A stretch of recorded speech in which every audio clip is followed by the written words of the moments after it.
السلام عليكم ورحمة الله وبركاته. أهلا بيكم في حلقة جديدة من قناتكم بي كوين. جات لي تعليقات ورسائل الفترة اللي فاتت دي إن نعمل ريفيو عن تلاجة توشيبا العربي اللي يعتبر جديدة ما بقالهاش 3 سنين في السوق. هي توشيبا ميراكو اللي هي بتكون 411 لتر موديلها 559.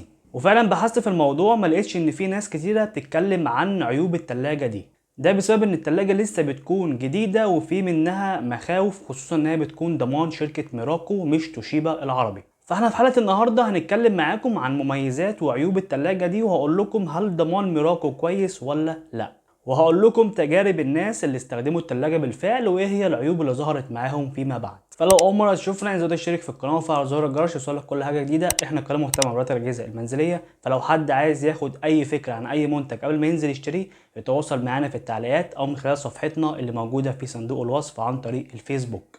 ولو في حد برضو عايزني اعمل ريفيو عن منتج معين برضو يتواصل معانا. يلا بينا عشان ما نطولش عليكم النهارده نشوفوا معانا ايه. بي كوين مش بس متخصصة في مراجعة الأجهزة المنزلية، لا وكمان متخصصة في العناية بالشعر والبشرة. بنعمل تركيبات لجميع مشاكل الشعر. التركيبة مكونة من زيوت طبيعية وفيتامينات معالجة، والنتيجة مضمونة بنسبة 100%. وده مش رأينا احنا، ده رأي كل اللي استخدموا تركيباتنا. تواصلوا معانا خلال الواتساب وقولنا مشكلتك واستلمي المجموعة المناسبة لشعرك. خصم خاص على مجموعة الهير ماسك لجميع عملاء بي كوين. هي ما كانتش العربي وبقت ميراكو، لا هي موديلات جديدة بتكون موتور ياباني تقفيل هنا في مصر، بس هو التوكيل بتاعها مش توشيبا العربي، لا دي شركة اسمها ميراكو ماسكة تكييفات ميديا. برضو الصيانة بتاعتها. هنبدأ معاكم بمميزات التلاجة. التلاجة مميزة ان بيكون فيها اكتر من فتحة للتبريد، ده بيساعد على توزيع البرودة في جميع انحاء التلاجة. هي بتكون مميزة في الحتة دي عن بقية التلاجات اللي بيكون فيها مخارج هواء اقل شوية، فبالتالي بيحافظ على الاكل فترة اطول.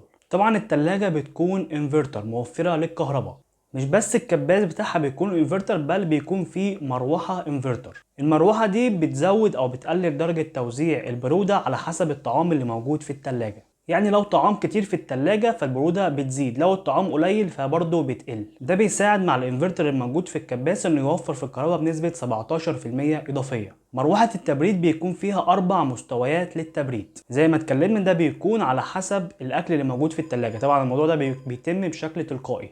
بيكون فيها فلتر مميز جدا اسمه بيور بيكون متصنع من السيراميك، بيمتص الروائح الكريهة والبكتيريا بدرجة تصل ل 99%. التلاجة بتكون مزودة بمنطقة للتبريد، ده بيحافظ على الأكل صحي عند درجة مئوية 1 درجة أو -1، فده بيخلي الأكل ما يفقدش القيمة الغذائية بتاعته زي ما بنحطوه في الفريزر. فيها خاصية التحكم في الرطوبة، ده برضو بيخلينا نحافظ على الأكل صحي لفترة أطول.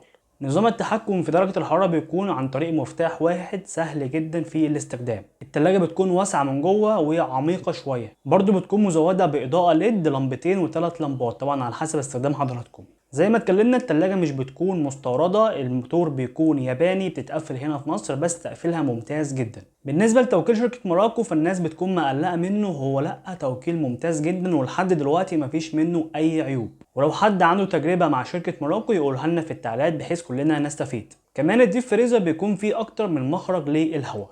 دي كده بالنسبة لأبرز مميزات تلاجة توشيبا ميراكو اللي هي بتكون 411 لتر. طبعا بينزل منها لون واحد بس بيكون رمادي غامق مش اسود عشان ناس كتير اتخدعت فيه. نيجي بقى نتكلم معاكم عن عيوب التلاجة دي. بس قبل ما نتكلم عن العيوب تظهر جنبي في علامة الاي كنت عامل حلقة سابقة قبل كده عن عيوب ومميزات تلاجة شارب، فلو عايزين تعرفوا حاجات اكتر عن تلاجة شارب وانتوا بتشتركوا في القناة خدوا لفة هتلاقوا حاجات كتيرة جدا عن التلاجات. نتكلم بقى معاكم عن العيوب. اول عيب ظهر في التلاجة دي انها بتسخن من الجناب. انا احب اطمنكم واقول لكم ان الموضوع ده مش بيكون عيب، الموضوع ده موجود في جميع التلاجات، ده بيكون بسبب مواسير الفريون اللي موجودة، فطبيعي جدا انها تسخن.